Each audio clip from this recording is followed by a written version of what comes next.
Hola, ¿qué tal? Bienvenidos a Dergal Talks. Yo soy Carlos Dergal. Bienvenidos a una nueva sección de Agree to Disagree. Aquí les voy a decir a nuestros invitados alguna frase, algún testimonio y ellos me van a decir si están de acuerdo o en desacuerdo. Y bueno, pues son nuestros primeros invitados de la segunda temporada de Dergal Talks. Tenemos a Priscila Andrade y tenemos a Fer Salmey. Entonces, ¿ya están listísimos? Preparadísimos. ¿Agree? Perfecto. Agree and disagree. Muy bien, pues empecemos con un icebreaker, una así, suavecita. A ver. Los lunes son el peor día de la semana. Agree. Así están. Sin duda. Así, es el peor, por mucho. Por supuesto. Es un día difícil. Vamos a llamarlo difícil antes que peor, para poder ponerle Algo positivo. un tinte de desafío y que no sea solamente negativo, pero sí es difícil, desafiante. Sí, definitivamente, sí. Pues bueno, Sí, sin creo que duda. todos estamos de acuerdo, ahí no hay debate, ¿verdad? Ninguno. Muy bien. Esta puede generar un poco más de debate, espero, habrá que ver. El home office es más productivo que trabajar en la oficina. ¿De acuerdo o en desacuerdo? A ver, esto ya me gustó. Cuéntenme por qué. Yo creo que sí es muy productivo, incluso solamente porque en la oficina, ¿no? Te ves y entonces puede ser mucho más sencilla la comunicación, pero creo que en términos de productividad, ¿no? Sí es más productivo porque trabajas incluso a veces hasta más horas, ¿no? O sea, llevándolo a la realidad, probablemente sea que no te desconectes a las 5 o 6 de la tarde, sino que te sigas, lo cual tampoco es tan adecuado, ¿no? Ahí entramos en temas de, no nada más de productividad, sino el cómo logramos Sí. esa productividad, claro, que debemos de tener calidad de vida sin duda, pero si la respuesta puntual es, oye, ¿genera más productividad? Yo creo que sí. Perfecto. Tú, Fer, ¿por qué no estás de acuerdo? Yo creo que en negocios de personas, de resolución de situaciones, de conflictos, no veo nada más productivo que estar en el cara a cara, que tener reuniones presenciales, que se pueda discutir en persona, que no hayan algunos conectados, otros presenciales, ahí es donde se pierde entre la productividad, la efectividad, después lo vemos, lo seguimos, digo, a veces cuando estamos cara a cara las cosas se resuelven antes que si después nada, dejamos para la siguiente sesión. Sí, el mensaje puede como que perderse y quizá No todos se expresan porque no se da esa fluidez de conversación al estar virtuales, ¿no? Y hoy lo que más nos dedicamos al menos es a resolver conflictos, situaciones, ideas, generaciones. Sí. Pues yo creo que, como decías, una parte gris. Yo diría un trabajo híbrido, creo que es bastante bueno. Un día donde estés 100% productivo en casa y ya después interactuando en oficina, creo que es bastante favorable, ¿no? Ujú, ujú. Ahora, cambiar de carrera después de los 30 años, ¿es una buena decisión? ¿Agree o disagree? Muy bien, cuéntenme por qué están de acuerdo. Creo que depende de la vocación de cada uno. No hay edad para encontrarla. Si uno la encuentra a los 30 o a los 40 o a los 50, digo, qué mejor que hacerlo. Claro. Peor sería quedarse con esa de yo hubiera sido si hubiera seguido eso, ¿no? Si realmente la convicción, si realmente surge de adentro, no le veo un tema de restricción de tiempo ni de edad. Sí, claro, claro. Nunca es demasiado tarde para, ¿no? Cambiar el rumbo y decir, estoy muy a tiempo de una vez, Bueno, definitivamente. me encanta. Muy bien, muy de acuerdo todos.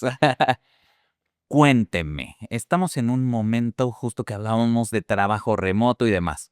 ¿El multitasking es un mito? ¿Sí o no? ¿Es real que hacemos multitasking? ¿Sí o no? Entonces estoy de acuerdo que sí lo hacemos. Sí, sí, sin duda.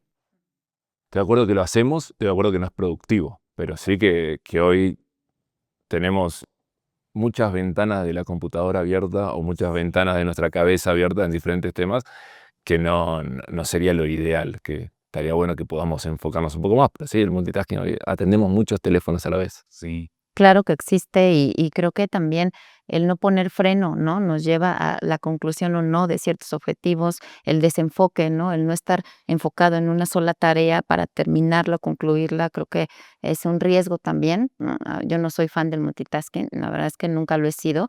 Sí, sí, definitivamente lo vivo, ¿no? Porque tienes que abarcar, muchas cosas a la vez, pero que sea lo más adecuado para dar un resultado y enfocado, ¿no? Con un enfoque bien hecho, no lo creo. Totalmente. Bueno, yo creo que sí, y lo peor es que no tenemos en la productividad al 100. O sea, estoy haciendo 100 tareas, pero ninguna la estoy haciendo al 100. Cada una está en un 5%. Entonces, la idea sería mejor enfocarnos de manera individual a cada una de esas tareas, porque si no, ¿para qué lo hacemos así, no? Muy bien. Un líder nunca debe mostrarse enojado frente a su equipo. ¿Agree o disagree?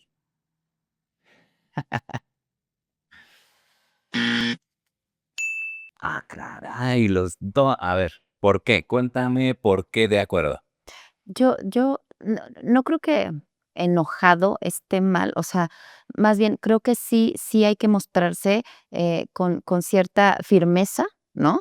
Con mucha orientación a, oye, esto no está funcionando, esto sí está funcionando con contundencia, pero no necesariamente enojado, ¿no? Creo que enojado puede caer en, ya me puse rojo y no estoy controlando, entonces mi inteligencia emocional quedó de un lado, sino que parte de los líderes es, pues, también mostrar, la inteligencia emocional que uno tiene para poder, calmar a los equipos, calmar la situación y de manera contundente, ¿no? No enojado, contundente y con firmeza decir: "Esto no está bien", Claro. ¿no? Muy bien, Fer. Cuenta más. Coincido en lo que decís. Yo lo pensaba más del lado de la transparencia, ¿no? De decirte, digo, y no necesariamente enojo hacia el equipo, enojo por una situación, enojo por un contexto, enojo por un determinado resultado, sea producto nuestro, sea producto de siempre como de multifactores. Yo creo que parte de esa transparencia se traduce en confianza, se traduce en conocernos, se traduce en que no, no reprimir. Estoy totalmente de acuerdo en ser los responsables de digerir la situación, de no transmitir caos al equipo, de no generar más desenfoque que enfoque, pero sí creo que hay un grado de transparencia que el líder, nada, se tiene que mostrar tal cual es. Y si hay algo que enoja, no, ¿por qué no mostrarlo, no? De vuelta, de la manera adecuada, no a los gritos, no generando descontrol, pero sí creo que hay una cuota de honestidad que está bueno que el líder tenga y que transmita sus emociones, ¿no? Sí, totalmente me encanta. Mucha empatía necesitamos entre todos. Ahora cuéntenme, un discurso breve siempre será mejor que un discurso largo. Ay, sí, bueno, por el amor de Jesús. Sí. Equipos, aprendamos a ser breves. Concisos, directos. Muy bien. Sí. Súper de acuerdo. Ahora, el equilibrio entre la vida personal y profesional es básico para la salud mental. Sin duda. 100%. Sí, 100. No hay debate. Perfecto, me sin encanta. rayos. El silencio puede ser más poderoso que 1000 palabras. ¿Agree o disagree? Somos medio aburridos, ¿no? O sea, hay que generar, inventamos algo, sino para crear un poquito de discordia. No, pero sí, 100% de acuerdo. A veces el silencio vale mucho más, incomoda también a veces y genera esa situación donde hace al otro hablar. Definitivamente el silencio es un arma muy poderosa que no siempre sabemos manejar. Y me incluiría en ese grupo de los que no lo saben manejar. Sí, y fíjate que era lo que platicamos hace ratito, ¿no? Que va muy ligado hacia la escucha activa, ¿no? Que o sea, te hace permanecer en silencio, ¿no?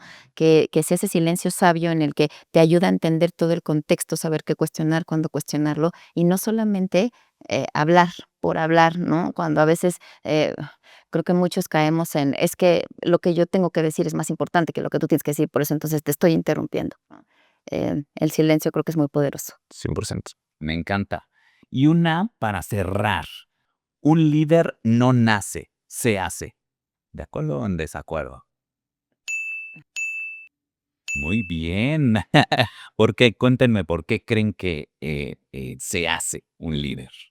Yo creo que vas aprendiendo en el camino y vas desarrollando habilidades pues, definitivamente se fortalecen con el tiempo, ¿no?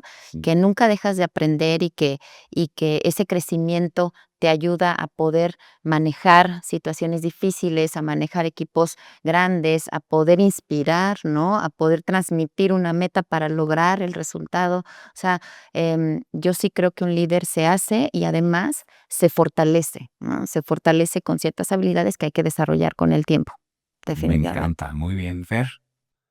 Soy partidario de que en la vida todo se puede desarrollar, crecer, aprender. Sea liderazgo, sea aprender a pintar, sea aprender a bailar, sea aprender a hacer una tarea, sea un deporte, sea lo que fuera, todo con trabajo, esmero, dedicación, práctica, se logra, se mejora. Digo, uno no llega a ser el mejor en todo, pero se mejora en lo que uno puede llegar a ir evolucionando. Me encanta. Sí. Pues muy bien, pues esto fue Agree to Disagree. Muchas gracias, Pris, gracias, Fer. Y sigan en Dergal Talks.